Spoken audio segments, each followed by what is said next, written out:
Imagine you have everything, the fame, the silk sheets, the eyes of the world adoring you. But then, a floorboard creaks. Not a random house noise, but a rhythmic, deliberate tapping that mimics your own heartbeat. What if I told you that the monster in your house doesn't want to kill you? It wants to know you. It knows what you think about when the cameras stop rolling and you're alone in the dark. It's been waiting long before you noticed. Today, we're peeling back the perfect illusion of Chris MacNeil. Before we begin, hit that like button and subscribe if you've ever felt like you weren't alone in a room. Comment your city below so I know where you're watching from. I'm taking attendance in the comments right now. The air in Georgetown was thick, not with the typical humidity of a DC autumn, but with the heavy, cloying scent of expensive perfume and the electric charge of a film set in mid-production. Chris MacNeil sat in her trailer, the vanity lights casting a golden, forgiving glow over the sharp angles of her face. She was at the peak of her powers, a woman who moved through the world with the practiced grace of someone used to being watched, desired, and envied. Outside, the crew bustled, but inside the cramped, luxurious space, the atmosphere was suffocatingly intimate. Burke Dennings, the director with a reputation for being as volatile as he was brilliant, leaned against the doorframe. His eyes didn't just look at Chris, they lingered on the curve of her neck, tracing the line where her silk robe fell slightly open, revealing a tantalizing glimpse of sun-kissed skin. "You were magnificent today, Chris," Burke whispered, his voice a low rasp that vibrated in the small room. He stepped closer, the smell of scotch and expensive tobacco trailing him. He reached out, his thumb grazing the pulse point at her throat. "There's a heat in you during these scenes, a hunger. It makes the camera ache." Chris didn't pull away. Instead, she leaned into the touch, her lips parting just enough to be an invitation or a challenge. "It's cold acting, Burke," she murmured, though the way her chest rose and fell suggested something more visceral. The tension between them was a recurring script, a soap opera dance of will they or won't they that kept the gossip columns fed and the set's energy at a fever pitch. But tonight, there was a shadow behind the spark, a coldness she couldn't quite shake.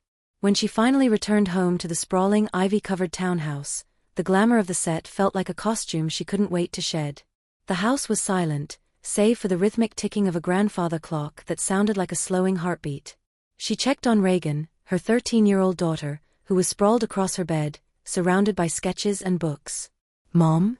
You're late," Regan said, not looking up. "Work ran over."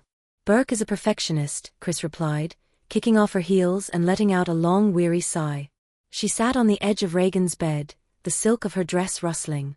As she stroked her daughter's hair, she felt a sudden, sharp prickle on the back of her neck, the sensation of eyes on her. Not the appreciative eyes of a camera or a director, but something heavy, ancient, and unblinking. "Is something wrong?" Regan asked, her voice sounding older than her years. "Just tired, baby."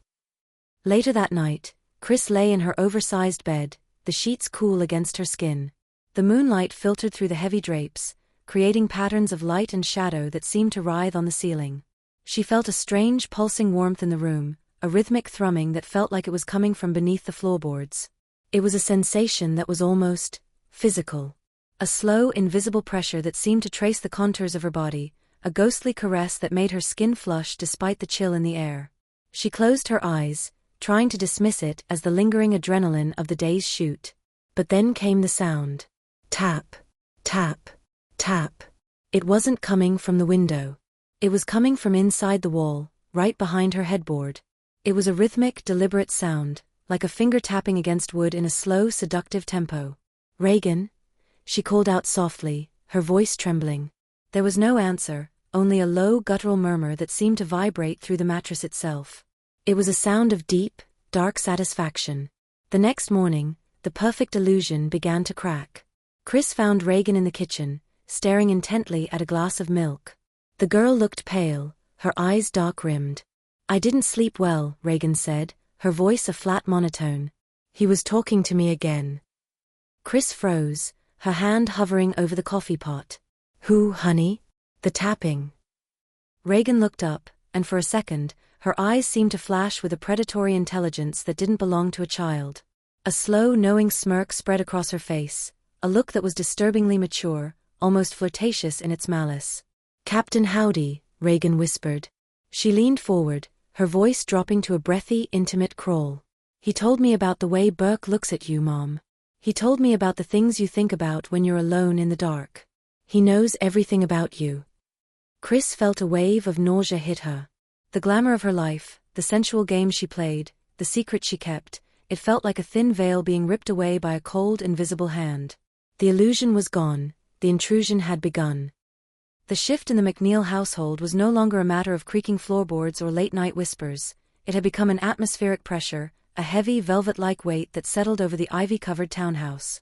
In the world of Georgetown's elite, appearances were everything, and Chris MacNeil was a master of the veneer. But in Chapter 2, that veneer begins to blister. The morning after Regan's chilling revelation about Captain Howdy, the house felt transformed.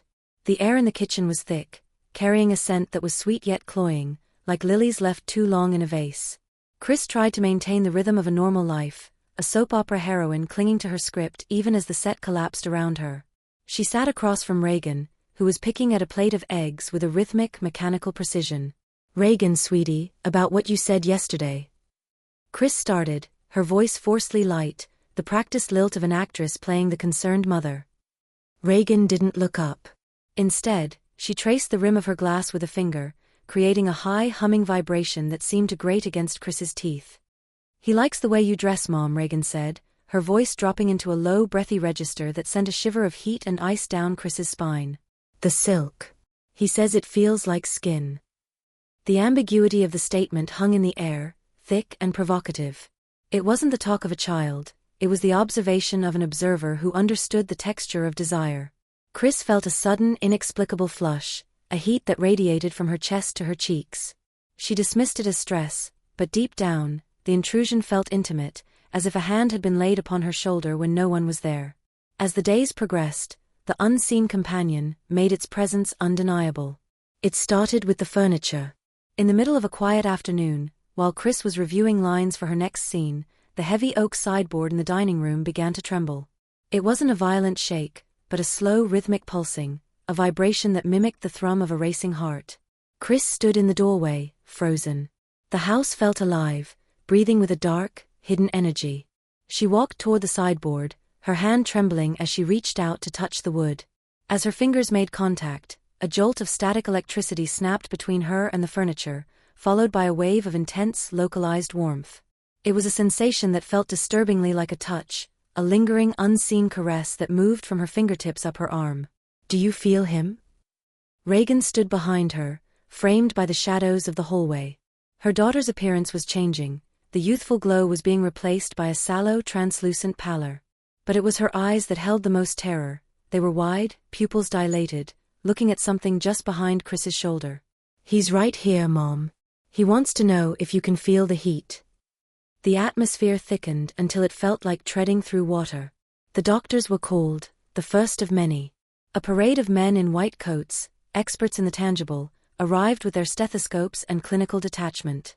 They ran EEG tests, looking for spikes in brain activity, for lesions, for anything that could explain why a 13-year-old girl was suddenly prone to violent mood swings and rhythmic tremors. During one examination, Dr. Klein, a man whose professional distance was his greatest shield, leaned over Regan to check her reflexes.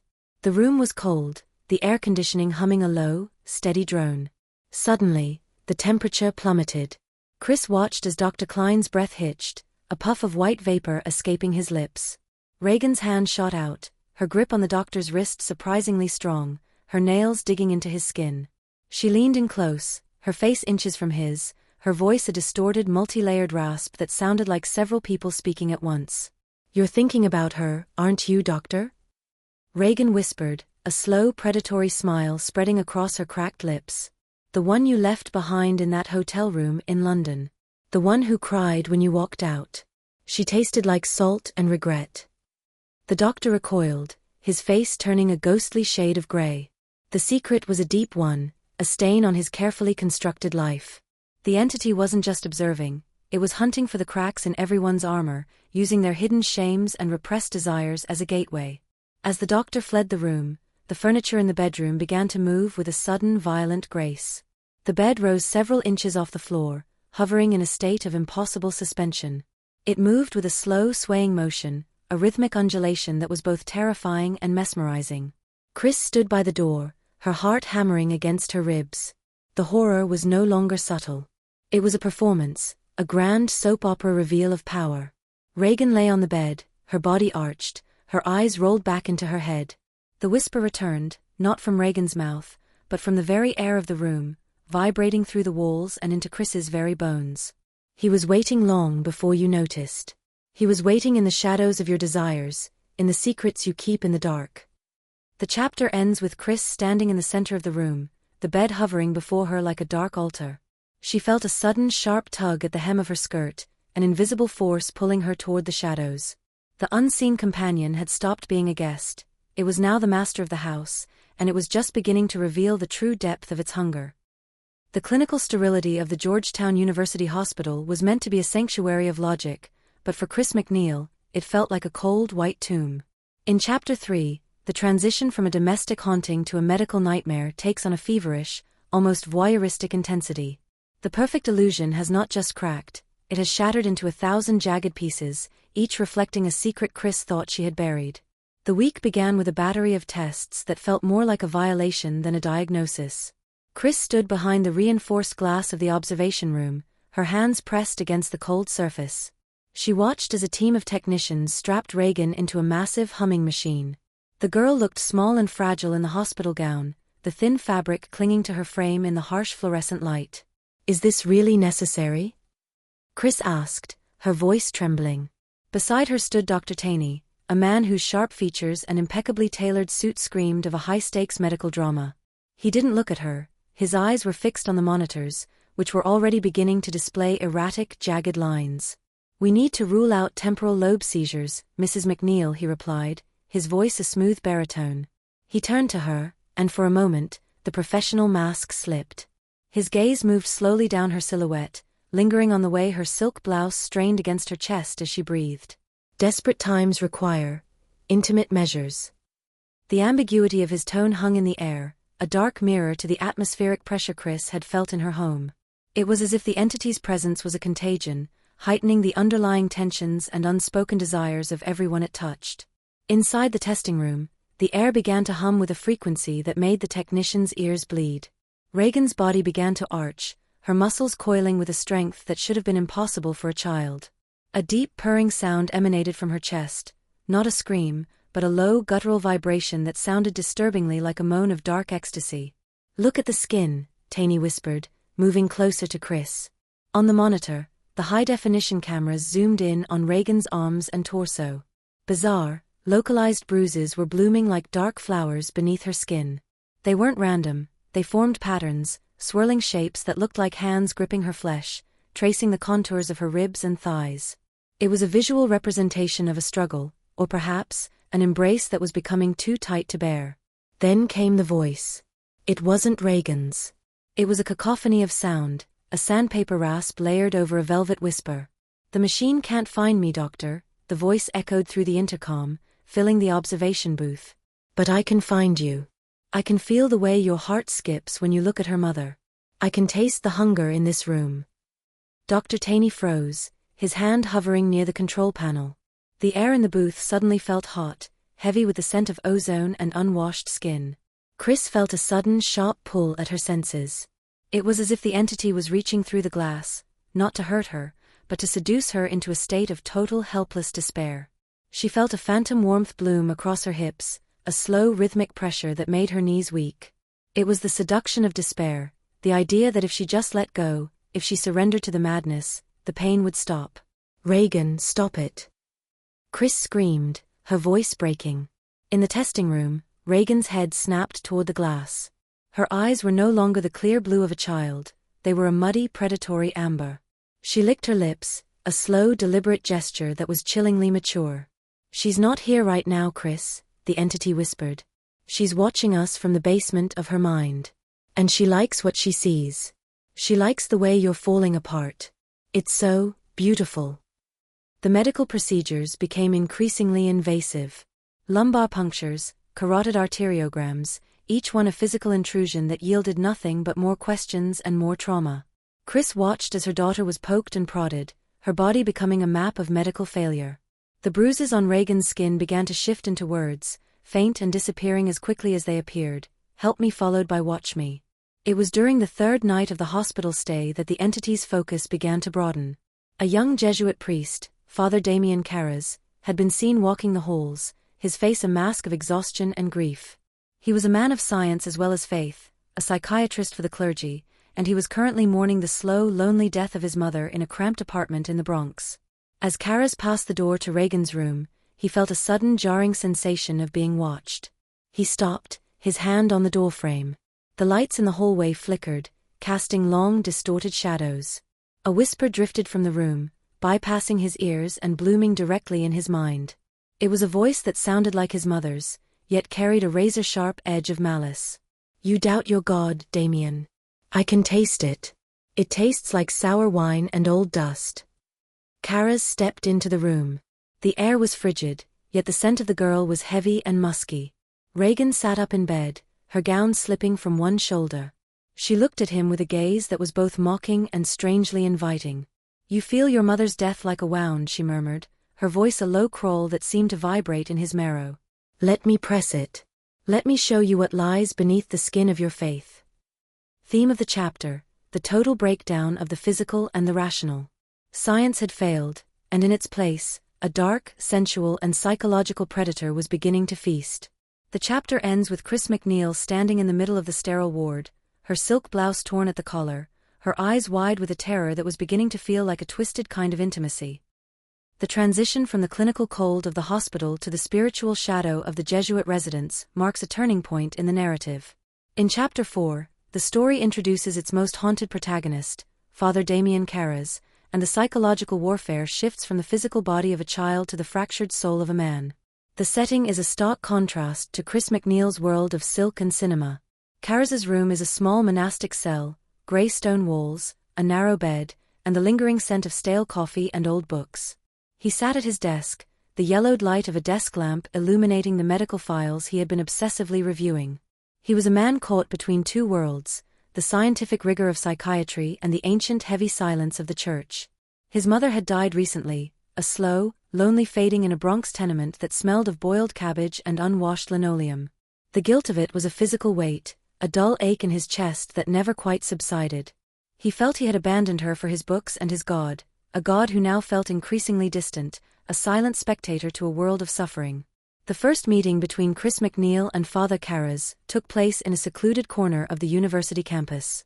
The sun was setting, casting long bruised shadows across the cobblestones.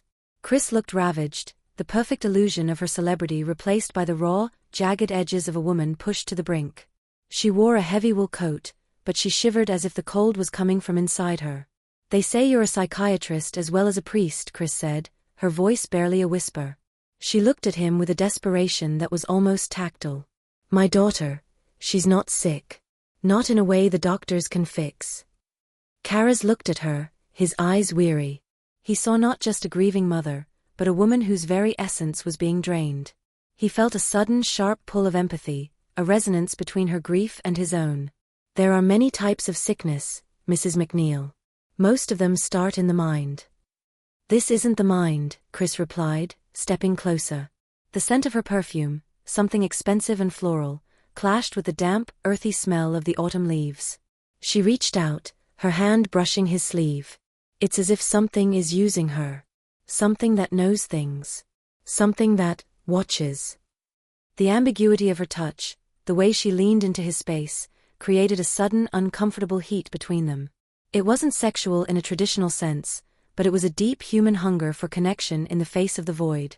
Carras felt a flicker of something he hadn't felt in years, a pulse of raw, unvarnished life. When Carras finally entered the MacNeil house, the atmosphere hit him like a physical blow. The air was thick and stagnant, vibrating with a frequency that set his teeth on edge. He climbed the stairs to Regan's room, his footsteps muffled by the heavy carpet. Regan was sitting up in bed, her body unnaturally still. The room was freezing, yet she was sweating, the thin fabric of her nightgown translucent against her skin. She looked up as Carras entered, and the smile that spread across her face was slow, knowing, and disturbingly intimate. "Damien," she whispered. The name felt like a caress, a breathy sound that shouldn't have been possible coming from a child. "You've come to see me. I've been waiting." Carras pulled a chair to the bedside, his movements clinical and controlled. How do you know my name, Regan? The girl leaned forward, her eyes darkening until they were almost black. She reached out a hand, her fingers tracing the air between them as if she could feel the texture of his thoughts. I know the name your mother called you. The way she whispered it when she was alone in that room. The way it tasted on her lips when she died. Karas flinched, the wound of his grief ripped open with surgical precision. The entity wasn't just speaking, it was studying him, tasting the salt of his tears and the bitterness of his doubt. You feel your mother's death like a wound, don't you, Damien? The entity continued, its voice shifting into a low rhythmic purr. A deep, dark hole where your faith used to be. Let me press it. Let me show you how sweet the darkness can be when you finally stop fighting it. The power dynamic in the room shifted. Karas, the psychiatrist, was being analyzed. The entity was probing the cracks in his armor, finding the places where his guilt and his desire for certainty met. It wasn't an attack of violence, but of seduction, a psychological intrusion that promised the end of pain in exchange for surrender. The air in the room seemed to pulse with a rhythmic, subterranean beat. Karas felt a sudden dizzying wave of heat, a sensation of being enveloped by a presence that was both terrifying and strangely familiar. It was the seduction of despair again, the same force that had targeted Chris, now tailored specifically for him. You want to believe in me, Damien, the entity whispered, its voice a multi-layered rasp that seemed to come from every corner of the room. Because if I am real, then your God might be real too. But I am here. And where is he? The chapter ends with Karas sitting in the dark, the cold air of the room biting into his skin, while the girl on the bed watches him with a predatory, expectant gaze.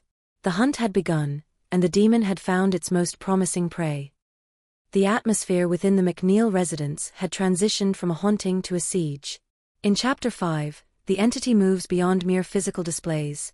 It begins to weave a web of psychological manipulation so intricate that the truth becomes more terrifying than any lie.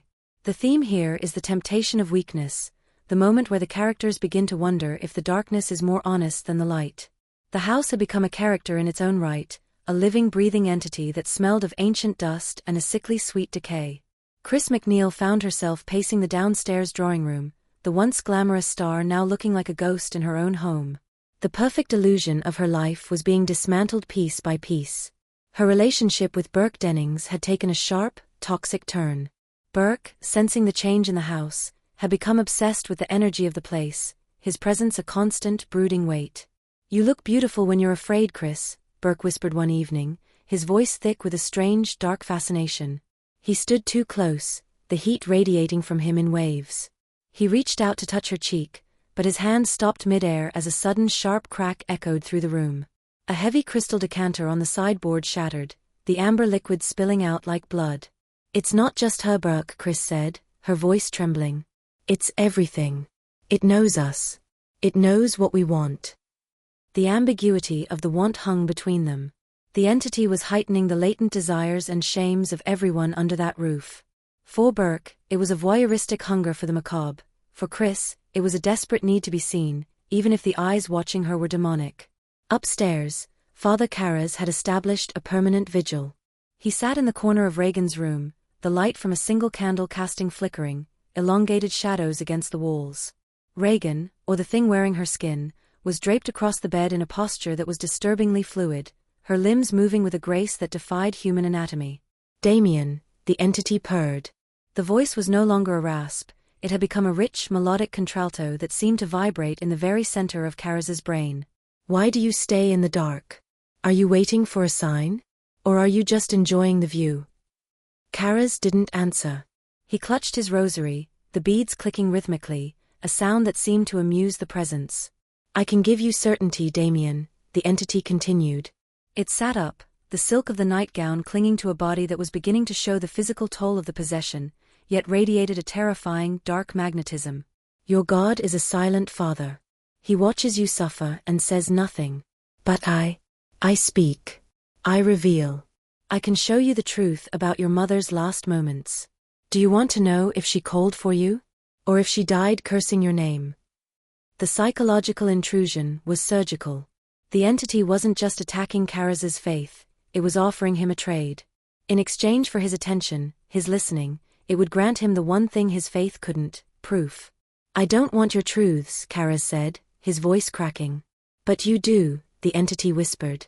It leaned forward, its face inches from his. The air between them grew hot, charged with a heavy musk-like scent that made Karaz's head swim. You want to know that your life hasn't been a waste. You want to feel something other than grief.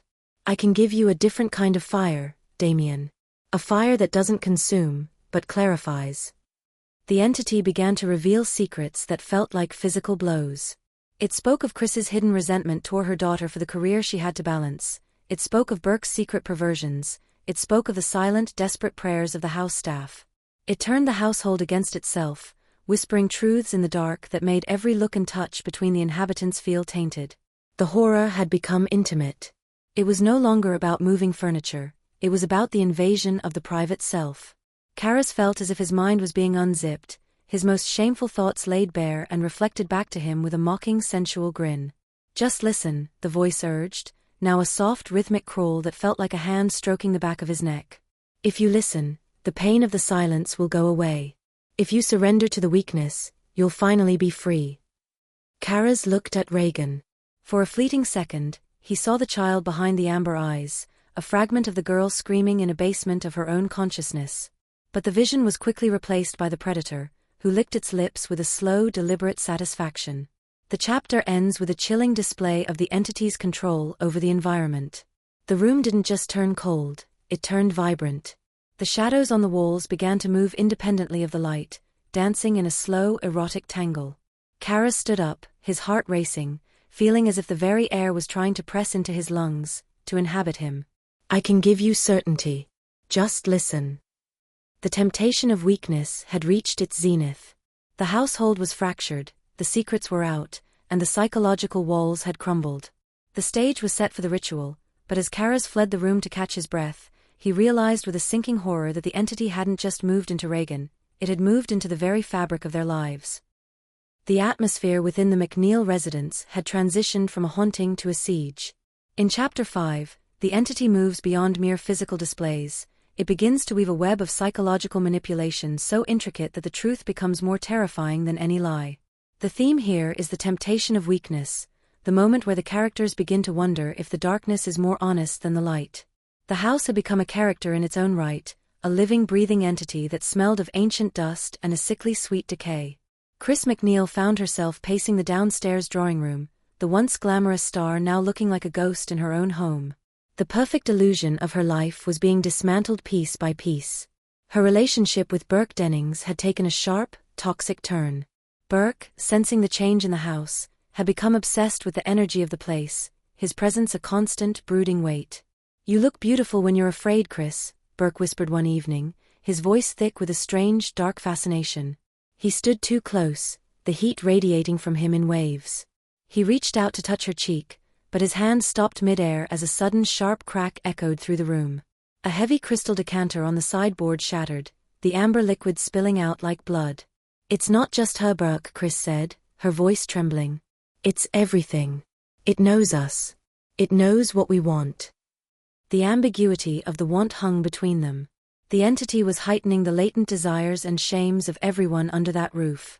For Burke, it was a voyeuristic hunger for the macabre. For Chris, it was a desperate need to be seen, even if the eyes watching her were demonic. Upstairs, Father Karaz had established a permanent vigil.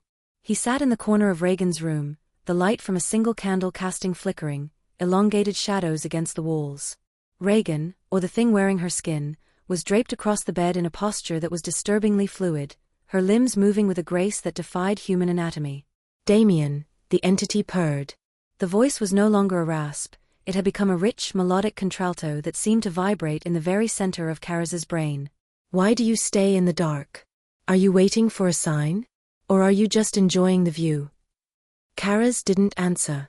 He clutched his rosary, the beads clicking rhythmically, a sound that seemed to amuse the presence. I can give you certainty, Damien, the entity continued. It sat up, the silk of the nightgown clinging to a body that was beginning to show the physical toll of the possession, yet radiated a terrifying, dark magnetism. Your God is a silent father. He watches you suffer and says nothing. But I speak. I reveal. I can show you the truth about your mother's last moments. Do you want to know if she called for you? Or if she died cursing your name? The psychological intrusion was surgical. The entity wasn't just attacking Karaz's faith, it was offering him a trade. In exchange for his attention, his listening, it would grant him the one thing his faith couldn't: proof. "I don't want your truths," Karaz said, his voice cracking. "But you do," the entity whispered. It leaned forward, its face inches from his. The air between them grew hot, charged with a heavy musk-like scent that made Karaz's head swim. "You want to know that your life hasn't been a waste. You want to feel something other than grief. I can give you a different kind of fire, Damien. A fire that doesn't consume, but clarifies." The entity began to reveal secrets that felt like physical blows. It spoke of Chris's hidden resentment toward her daughter for the career she had to balance. It spoke of Burke's secret perversions. It spoke of the silent, desperate prayers of the house staff. It turned the household against itself, whispering truths in the dark that made every look and touch between the inhabitants feel tainted. The horror had become intimate. It was no longer about moving furniture, it was about the invasion of the private self. Karaz felt as if his mind was being unzipped, his most shameful thoughts laid bare and reflected back to him with a mocking, sensual grin. "Just listen," the voice urged, now a soft, rhythmic crawl that felt like a hand stroking the back of his neck. "If you listen, the pain of the silence will go away. If you surrender to the weakness, you'll finally be free." Karaz looked at Regan. For a fleeting second, he saw the child behind the amber eyes, a fragment of the girl screaming in a basement of her own consciousness. But the vision was quickly replaced by the predator, who licked its lips with a slow, deliberate satisfaction. The chapter ends with a chilling display of the entity's control over the environment. The room didn't just turn cold, it turned vibrant. The shadows on the walls began to move independently of the light, dancing in a slow, erotic tangle. Karaz stood up, his heart racing, feeling as if the very air was trying to press into his lungs, to inhabit him. "I can give you certainty. Just listen." The temptation of weakness had reached its zenith. The household was fractured, the secrets were out, and the psychological walls had crumbled. The stage was set for the ritual, but as Karaz fled the room to catch his breath, he realized with a sinking horror that the entity hadn't just moved into Regan, it had moved into the very fabric of their lives. The arrival of Father Lancaster Merrin brought a shift in the house that was both immediate and profound. He was a man carved from ancient stone, his presence carrying the scent of desert dust and centuries-old incense. In Chapter 6, the psychological siege transforms into a full-scale spiritual war. The perfect illusion has been replaced by a visceral, frozen reality where the air itself seems to recoil from the words of the church. The Georgetown townhouse was no longer a home, it was a cathedral of the damned. The temperature in Regan's bedroom had plummeted to a level that defied the laws of thermodynamics. Frost crept across the walls in intricate crystalline patterns, and the breath of the three men, Merrin, Karaz, and the shadowy presence of Burke Dennings hovering in the hallway, hung in the air like ghostly veils. Merrin didn't waste time with pleasantries. He donned his purple stole with a grace that was almost liturgical, his movements a sharp contrast to Karaz's trembling hands. "The demon's primary target is the mind, Damien," Merrin whispered, his voice a dry rustle. "It will use your hungers against you. It will make the rot look like a feast." As the ritual began, the room seemed to contract. Merrin's voice, chanting the Latin rites of the Rituale Romanum, acted as a rhythmic hammer against the silence. "Exorcismus te, omnis immunda spiritus, omnis satanica potestas." Regan, or the entity that had hollowed her out, responded not with a scream, but with a low vibrating hum that made the floorboards groan. Her body didn't just move, it undulated beneath the thin, damp sheets. The entity had abandoned the pretense of being a child. It sat up, its skin a bruised violet in the dim light, and looked at Karaz with a gaze that was heavy with a dark liquid heat. "Look at him, Lancaster," the entity purred, the voice now a rich, multi-layered tapestry of sounds, a man's growl, a woman's breathy sigh, and the high-pitched chirp of a bird. "Look at the way his heart hammers when I move like this. He doesn't want to save this girl. He wants to know her. He wants to know the secrets I've hidden in the folds of her soul." The ambiguity of the statement was a physical blow to Karaz. He felt a sudden unwelcome surge of heat in his groin, a visceral reaction to the entity's suggestive movements that made him want to vomit with shame. The temptation of weakness was no longer a whisper, it was a physical manifestation, a psychological intrusion that turned his own biology into a weapon. "Keep your eyes on the cross, Damien," Merrin commanded, his voice cutting through the thick, musk-scented air. The manifestations escalated with a violent, soap opera flair. Objects in the room began to orbit the bed, a heavy crucifix, a medical tray, a glass of water that turned to ice mid-air. The room turned frigid, yet the scent of unwashed skin and ancient lust grew stronger. The entity began to manifest physical changes in the room that were both terrifying and strangely beautiful. Vibrant, pulsing veins began to glow beneath the wallpaper, as if the house itself were becoming a living organism. The entity turned its focus entirely on Kara's, ignoring Marin's prayers for a moment.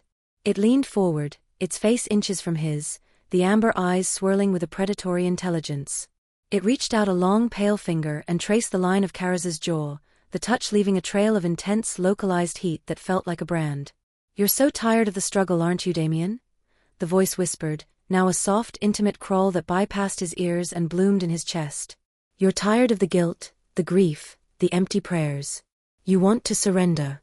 You want to let the darkness take the weight." Kara's felt his resolve slipping. The entity's presence was like a warm, dark current, promising an end to the agonizing cold of his doubt.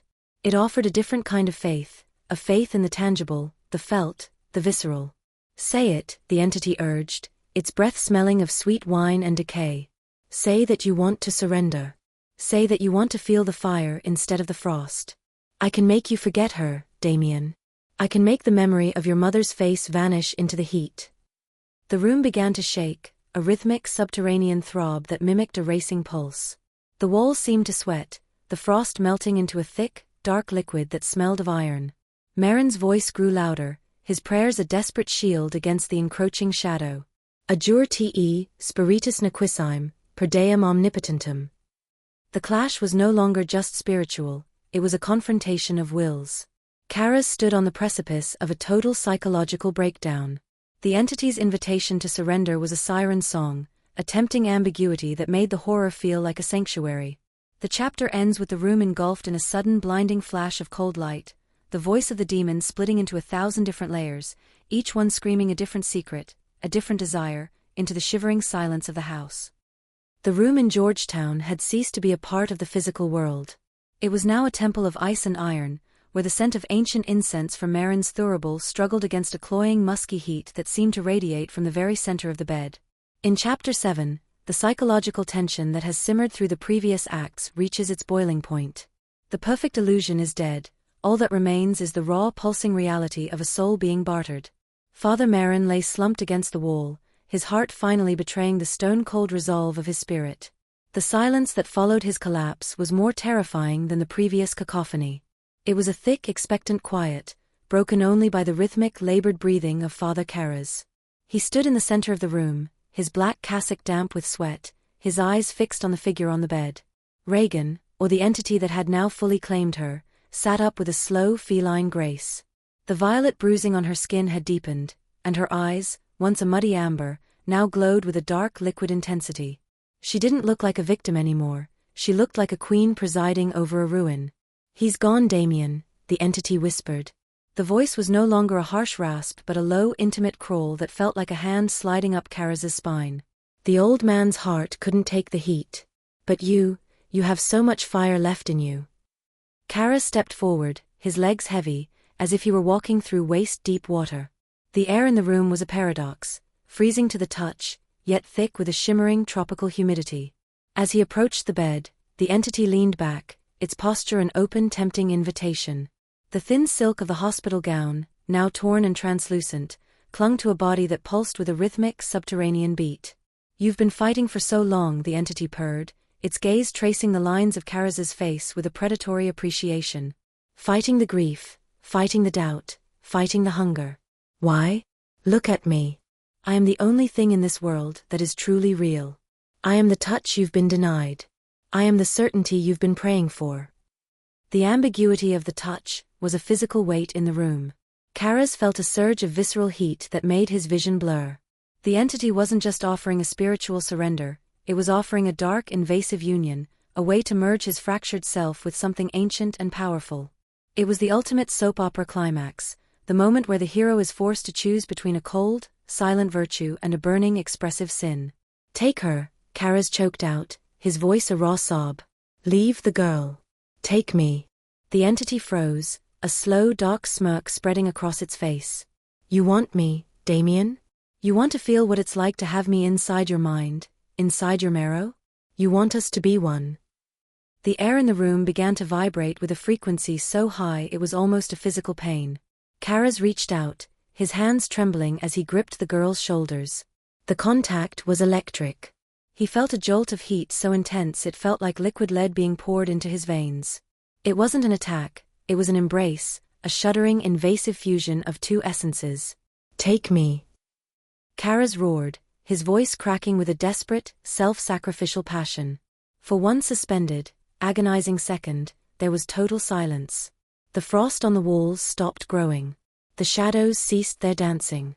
Then a massive invisible force seemed to tear itself out of the girl's chest and slam into Karas. He buckled, his back arching in a silent scream, his eyes rolling back until only the whites were visible. The transfer was a violent, intimate act. Karas felt his own identity being pushed aside by a presence that was oily, vast, and terrifyingly hot. It tasted of copper and old wine, it felt like 1,000 burning needles tracing the patterns of his soul. In that moment of union he saw everything, the entity's ancient origins, its hollow hunger, and the way it had been feeding on his own repressed desires for years. Then came the chaos. The windows of the room shattered outward, the glass catching the moonlight like falling diamonds. Karas, his body now a vessel for the very thing he had fought, felt a sudden, sharp clarity. He looked at Regan, who had collapsed back onto the pillows, her face suddenly smooth and innocent, the amber light gone from her eyes. Damien. She whispered, her real voice, thin and small, cutting through the darkness. It was the final tether. With a strength that was no longer his own, Karas turned toward the open window. The entity inside him shrieked, a sound of pure, unadulterated rage that vibrated through the floorboards of the entire house. Karas felt the wind on his face, a cold, clean contrast to the internal fire.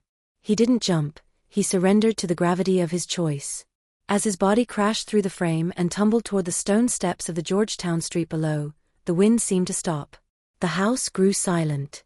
The rhythmic pulse that had haunted the MacNeil home for weeks vanished in an instant, leaving only the sound of a distant siren and the settling of dust. The rain in Georgetown had a way of washing the streets clean, but it could do nothing for the heavy, stagnant air that lingered within the MacNeil townhouse. In Chapter 8, the perfect illusion of the first chapter is officially dead, replaced by a quiet, hollowed-out reality. The soap opera has reached its season finale, a mixture of tearful departures, fractured memories, and a lingering heat that refuses to dissipate. The morning of the move was gray and muffled. Moving vans lined the narrow cobblestone street, their hydraulic lifts groaning as they swallowed the remnants of a life Chris MacNeil no longer recognized. Chris stood in the foyer, her silhouette framed by the open door. She wore a tailored black coat, the collar turned up against the chill, but her eyes were fixed on the spot at the bottom of the stairs where so much blood and faith had been spilled. The house felt like a lover who had turned cold and distant. The rhythmic pulsing was gone, replaced by a silence so profound it was deafening. Yet, as Chris moved through the rooms one last time, she felt a phantom warmth, a localized heat that seemed to cling to the velvet curtains and the silk upholstery. It was as if the house itself had been imprinted with the intensity of the possession, a residual energy that was both repulsive and strangely intoxicating. She found Regan sitting in the back of the limousine, staring out the window at the ivy-covered walls. The girl looked remarkably restored. Her skin had regained its youthful glow, and the amber light in her eyes had been replaced by a clear, innocent blue. But there was a blankness there, a missing time that the doctors called a psychological defense mechanism. Regan remembered the tapping, she remembered being sick, but the face of the demon and the sacrifice of the priest were locked away in a basement she couldn't access. "Are you ready, honey?" Chris asked, sliding into the seat beside her. The scent of the leather was sharp and clean, a welcome contrast to the musky decay of the house. Regan turned, a small tentative smile touching her lips. "I'm ready, Mom. I feel like I forgot to say goodbye to someone." The ambiguity of the statement hung in the air. Chris felt a sudden sharp pang in her chest, a mixture of relief and a dark lingering guilt. She thought of Father Karas, his body broken on the steps below, and the way he had looked at her in those final moments. There had been a hunger in his eyes, not for her perhaps, but for the life he was about to lose. It was a look she had seen on the faces of actors in the most intense scenes of her films, but this hadn't been a performance. Before the car pulled away, a man approached the window. It was Carl the houseman, but there was something different about him, a renewed vitality, a sharp appreciative glint in his eyes as he looked at Chris. He leaned into the open window, the heat of his breath visible in the morning air. "Everything is packed, madam," Carl whispered. His hand lingered on the door handle, his fingers brushing against Chris's gloved hand. There was an electric charge in the contact, a sudden visceral pulse of life that felt out of place in the gloom. "The house is empty. But I think the energy will stay with us for a long time." The way he looked at her, not as an employee, but as a man who had witnessed a transformation, was a final, tempting ambiguity. In the wreckage of her life, there was a raw, primitive need for connection, a survivor's lust that made the air between them thick and heavy. Chris gave a short, sharp nod, and the car began to roll. They moved to a new home, a bright, modern space in Los Angeles where the sun bleached the shadows and the air was thin and salt-kissed. Life resumed its rhythm. Chris returned to the studio, her performances now imbued with a depth and a darkness that made her the most sought-after actress in the world.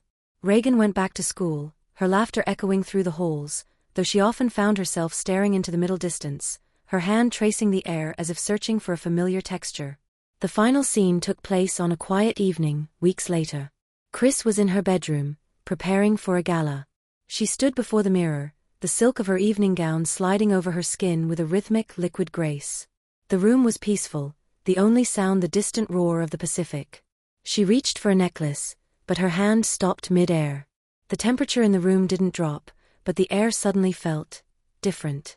It became thick and vibrant, carrying a scent she hadn't smelled since Georgetown, a mixture of lilies, ozone and a deep musky heat. She looked into the mirror, and for a split second, the reflection didn't show the polished star. It showed a woman whose eyes were wide with a terrifying, familiar recognition. Behind her, in the shadows of the doorway, Regan stood watching. The girl wasn't moving, she was just there. The moonlight filtered through the window, casting a long, distorted shadow that seemed to reach out and touch the hem of Chris's gown. A faint whisper drifted through the room, a sound that wasn't a voice, but a vibration in the marrow of her bones. It was the same multi-layered rasp, the same seductive crawl that had promised her certainty in the dark. "We never left." Chris closed her eyes, her breath hitching as a slow, phantom warmth bloomed across her shoulders, a ghostly caress that felt like a hand and a memory all at once. The perfect illusion was truly gone, and in its place was a beautiful, terrifying intimacy that would follow them forever.